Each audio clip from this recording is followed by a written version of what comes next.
Hey, it's your girl Tifa. And I'm Keith. And today we're here to give you some very important information to keep you safe, to keep you healthy. And we want to give it to you straight up so you don't end up getting messed up because you didn't know how to protect yourself. We're here to talk to you today about STIs, sexually transmitted infections, which you may also know as STDs, sexually transmitted diseases. Now, whether or not you're currently sexually active or not, it's still important for you to listen to this critical information. While I personally feel you're too young to be having sex, I also know some of you have already started, and this information is critical to your well-being. But I'm not trying to be the one to judge you or tell you whether you should or should not. I just want to help keep you safe. You should be talking to your parents and guardians about all of this, but I understand that those types of conversations can be tough. If you're having sex in any way, you should know about the risks you're taking. So for the next 5 or 10 minutes, watch and listen to the video Chicago Public Schools and the Chicago Department of Public Health have put together, and you'll really know what's up. Everybody's talking about HIV, and you know you can get it if you have sex with someone who has it. But there are many other diseases out there that can really hurt you, and you may not even know that you have them. Some of these infections are spreading so fast, they are already epidemics in Chicago. There are 4 basic kinds of STIs, sexually transmitted infections. They're caused by bacteria, viruses, protozoa, and parasites. All of these are tiny organisms, you can call them bugs, too small to see without a microscope. Bacterial infections include gonorrhea, also known as the clap, chlamydia, and syphilis. Virus-based infections include HIV, genital warts or human papillomavirus, HPV, herpes simplex, hepatitis B and C. The main protozoal infection is trichomoniasis or trich, and infections from parasites or pubic lice, also called crabs and scabies. STIs must be reported to the health department. While we can keep your identity secret, the cases must be reported. This must be done by whoever diagnoses the infection, by the health department or your private physician. Gonorrhea, chlamydia, syphilis, hepatitis B, and HIV/AIDS are all reportable STIs. You probably have heard about the former NBA great Magic Johnson, who has been living with HIV for many years. While he's not cured, he has been able to live a healthier life because of early treatment. But you can have HIV and not know it. So getting early treatment means getting diagnosed early. There are simple, pain-free tests available that can tell you if you have HIV. You can get testing free of charge at health department clinics, school-based health centers, and other HIV health providers across the city. In the state of Illinois, if you're 12 and older, you don't need parental consent to take the test. If you have ever participated in any form of sexual activity, especially unprotected sex, you should consider taking a test. For information on free HIV testing, call 1-800-8-AIDS. That's 1-800-243-2437. Ladies and all of the young men out there, I'm telling you now, it's not likely that someone is going to come straight out and tell you if they have any disease, especially if they don't know themselves. The only way to find out is to get tested so you can save your life. STIs affect teenagers and young adults more than any other portion of the population. Gonorrhea and chlamydia are the 2 most common STIs affecting young people in Chicago, and syphilis is on the rise. Here are the top 10 Chicago zip codes with the highest rates of gonorrhea and chlamydia.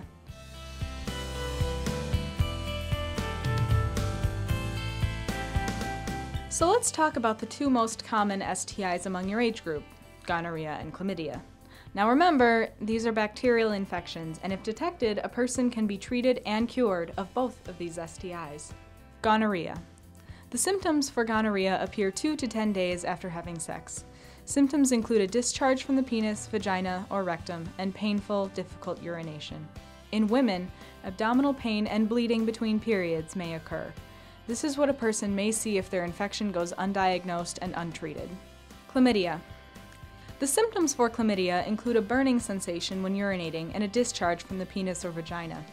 It is important to know that a person can be infected with chlamydia or gonorrhea and have no symptoms at all, meaning you can feel perfectly fine, no pain or discharge, but still test positive, which means you have the infection. Since a person may show no symptoms, it is important to test on a regular basis if you are sexually active. If left untreated, both chlamydia and gonorrhea may cause serious illnesses. Men may become sterile, meaning they're not able to contribute living sperm for pregnancy. Women may develop pelvic inflammatory disease, or PID, which may cause problems with getting pregnant or carrying the pregnancy to delivery. If a young woman is pregnant or thinks she may be pregnant, she should seek immediate prenatal medical care and get tested. Pregnant women at any stage can become infected with an STI. Now let's talk about viral infections. A viral infection cannot be cured. However, there are medications that can help ease some of the pain and symptoms, but the viral infection will not go away. Some viral infections include herpes, genital warts HPV, hepatitis B and C, and HIV. For today's education, we will focus on HIV. You can contract HIV the same way you get gonorrhea and chlamydia, through unprotected vaginal, oral, and anal sex. Half of all new HIV infections each year are in those under 25 years of age.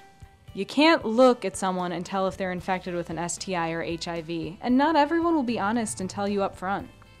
Not only can you become infected through semen and vaginal fluids, but also by other activities where blood-to-blood contact may be involved. These include intravenous drug use, tattoos, and body piercings. If you want a tattoo or piercing, go to a licensed facility. Make sure the equipment used is new and sterile. HIV can also be transmitted from a mother to child through breastfeeding.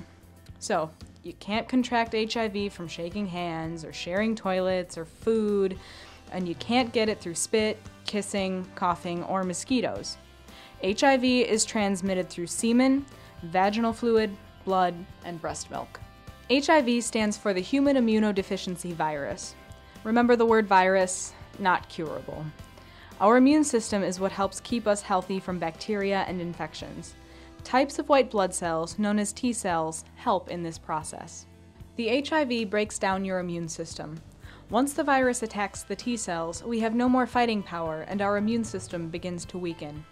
We may begin to lose our strength, become tired more often, and it may become difficult to get rid of colds and other infections.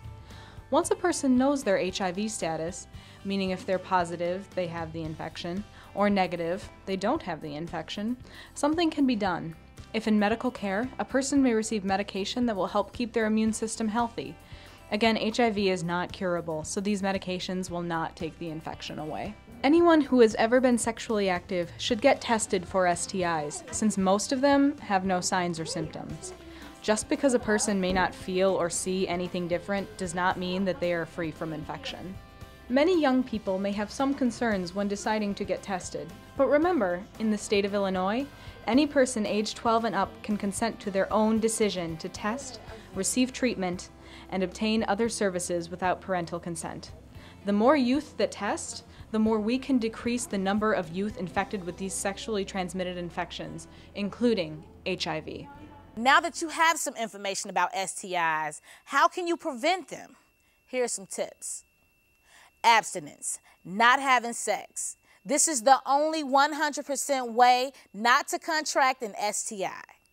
Postponing sex, waiting until a person is ready, has protection, is in a monogamous relationship, both partners have been tested. If you've already begun having sex, it's perfectly okay to stop or postpone sex until you've met all or some of these things. When you know better, you do better. Use a latex or polyurethane condom. Now the key thing here is using the condom correctly every time you have sex. It does greatly reduce your risk for obtaining or spreading sexually transmitted infections. Let's recall the facts. STIs can be transmitted through vaginal, oral, and anal sex, and condoms should be used with all of these sexual acts.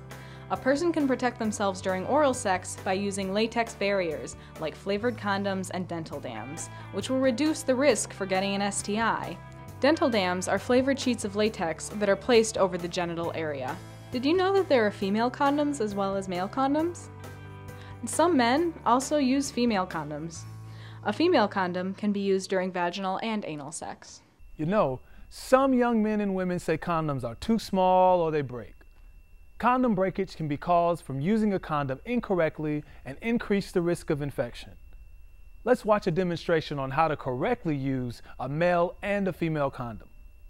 We'll now do a condom demonstration. This is a male condom. First, you want to check the expiration date to make sure that it's current.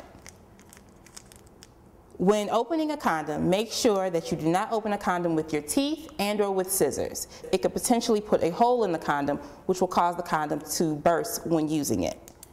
After removing it from the package, you then want to place the condom on an erect penis. You want to pinch the tip of the condom before beginning to roll it down. You want to roll the condom all the way down to the base of the penis. The reason why we pinch the tip of the condom is so the semen has some place to go. After the male ejaculates, you want to remove the condom while the penis is still erect. So you just want to roll it down off of the penis and discard it into a garbage can. The next demonstration I'd like to do is with a female condom. A female condom is made of polyurethane, not like latex, which is what most male condoms are made of. You also want to check the expiration date on the female condom to make sure that it's current. After opening the package, you want to remove the condom. As you notice, there's a ring outside and a ring on the inside of the condom. The female wants to pinch the condom, the ring that's inside the condom, insert it into the vagina and push it all the way back with your finger until it can't go anymore. This outer ring stays outside of the vagina. After sexual intercourse and the male ejaculates, you want to twist this outer ring, insert one finger, find the inner ring, and pull the condom out and also discard it. Here's some important tips to know when using a male or a female condom. Both female and male condoms are meant for one-time use only. Never reuse the same condom more than once. If extra lubricant is needed, use a water-based lubricant like KY jelly. Never use oil-based products like lotion or petroleum jelly, Vaseline. Oil-based products will cause the condom to break. Do not use a male condom together with a female condom or wear 2 male condoms at the same time during sex. The friction generated between the two materials will cause either or both of them to break down. That was a lot of information. And many of you may be sitting back in your chairs right now acting a little weary about what you just heard. Don't be discouraged. There's something you can do to help yourself. Today, you're being offered the chance to test for chlamydia and gonorrhea. I recommend and encourage everyone to test. There's a lot of stuff going on out there, and I want everyone to be leaders today, not followers. What does a leader do? A leader takes charge and moves forward. Now, I know there's some people sitting around you right now. There's some haters that are looking at this and saying, whatever, I'm gonna do what I wanna do. That's very selfish. If you've ever had sex or you haven't been tested since the last time you had sex, you need to be a leader and take charge of your life and forget all them haters and get tested. The health department is making it easy for you to be tested. At the end of this presentation, you have an opportunity to take a really quick test that doesn't hurt at all. Not only is the test free, but it's also confidential. And all you have to do is pee in a cup. No one will know your decision to test except you and the Chicago Department of Public Health. Your school, parents, friends, and classmates will have no idea you tested unless you tell them. And no, you aren't being tested for anything other than chlamydia and gonorrhea. They aren't testing for drugs, pregnancy, or your IQ, just chlamydia and gonorrhea. Still not convinced you should test, huh? If you could say yes to any of the following things, you should get tested. Ready? If you ever had unprotected sex without the use of a condom, you should get tested. Have you ever had unprotected oral sex? If someone did it to you or you did it to somebody and you didn't use a barrier method like a dental dam or a flavored condom, then that's you. You've been exposed. Yes, you can have gonorrhea or chlamydia in your throat, so you should get tested. If you have ever had a condom break or pop, you put a condom on, it pops, comes off, that was a time you were unprotected, so you should get tested. If you are a lady having unprotected sex with another lady, or you're a guy having unprotected sex with another guy, can you get STDs from having a same-sex partner? Yes, you can. It doesn't matter if you have the same-sex partner, you can still get STDs, so you should get tested. If you ever had any type of unprotected foreplay, unprotected foreplay is a guy trying to be slick. I'm gonna get this couple of strokes in, then I'm gonna put my condom on. If you already went in there without a condom, you've already been exposed. So you should get tested. And last but not least, if you've ever said, I'm a virgin, I don't need to get tested. I only had sex one time. Now I'm a re-virgin. There's no such thing as a re-virgin. If you've had sex one time, you should get tested. If you could say yes to any of this, respect yourself, protect yourself, and get tested. Okay, everyone, so this is how the testing process will go. Everyone will receive a brown paper bag. Inside this bag is paperwork that you will need to fill out. There's a contact form, consent forms, and other forms that you can take home with you. Everyone is going to fill out the forms even if you decide today not to test. And the reason why we want you to fill out the forms is to maintain your confidentiality. Because if everyone is filling out the forms, no one knows who's going to test and who's not going to. After completing the forms, you will place them back into the bag and take everything into the bathroom. Once you go into the stall, at that point you can decide whether or not you would like to participate and test. You will pull out your plastic cup, unscrew the cap, and provide us with a urine sample. You do not have to fill this cup up all the way to the top, just about halfway up. You will then screw the top back on, place it back inside this plastic bag and seal it tightly, and then place it back into the brown bag along with all of your paperwork. Make sure all of your contents are inside the brown paper bag before coming out of the stall. Once again, we do that to make sure that we maintain your confidentiality so no one knows if you decided to test or not.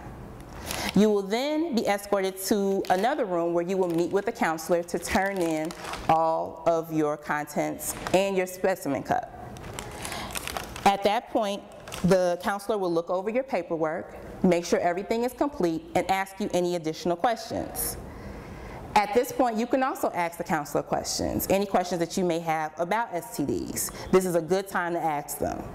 The counselor will then give you a small card. On that card is the time and date that you will call to receive your results. Please make sure you call on that date to receive your results. If by chance you are positive, meaning that you have chlamydia or gonorrhea or both, we will refer you to your school-based health center or a community clinic to receive treatment. Please make sure that you go to a clinic as soon as possible.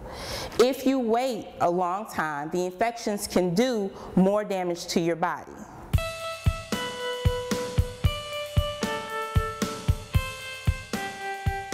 Hey friends, my name is David, and I wanted to tell you a quick story about being hopeful and hopeless. June 19, 2007, I was a hopeless individual. When I walked into my doctor's office, my doctor told me immediately when I walked into her quarters, "You are HIV positive." I didn't know what that meant. I mean, I thought it was a death sentence, but it really wasn't. That was me being in a hopeless situation. But friends, little brothers and little sisters, those who are watching, you do not have to be hopeless by not knowing your truth. Remain being a face of hope and going and get that test. STIs are very serious. They're prevalent in our community, and you need to be a face, a leader, a catalyst of hope and not hopelessness. Please, be like I am. Be a face of hope. Know your status. Know the truth. And please, by all means, be a face of hope. So now's the moment of truth. Who's willing and ready to take control of their life? The decision you make today will have a negative or positive impact on the rest of your life. Respect yourself, protect yourself, and get tested. Where my leaders at? The first and best way to respect and protect yourself is to abstain from sex. That's right, you can make a decision not to have sex. Just say no. You have the right to keep yourself free from disease, and you may have religious or other personal reasons why you don't want to have sex so early in your life. You might want to wait till you're older to have sex. So don't let anyone push you into something you're not ready to do. If you're still living at home, please talk to your parents or guardians about this. It's a big decision, and once you cross the line, you can't take it back. But be honest with yourself. If you are already having sex, use a condom each and every time. Use protection. Avoid infection. Protect your health and get tested for gonorrhea and chlamydia today. If you choose not to test today, or you need additional information or testing results in the future, please visit any one of these resources who can help you get the services you need. You have been given information regarding sexually transmitted infection and other valuable information. I hope you'll take what you've heard today seriously and practice a safe, respectful, and protected lifestyle. Do your part to help take care of yourself and help reduce rates of STIs and HIV. Peace.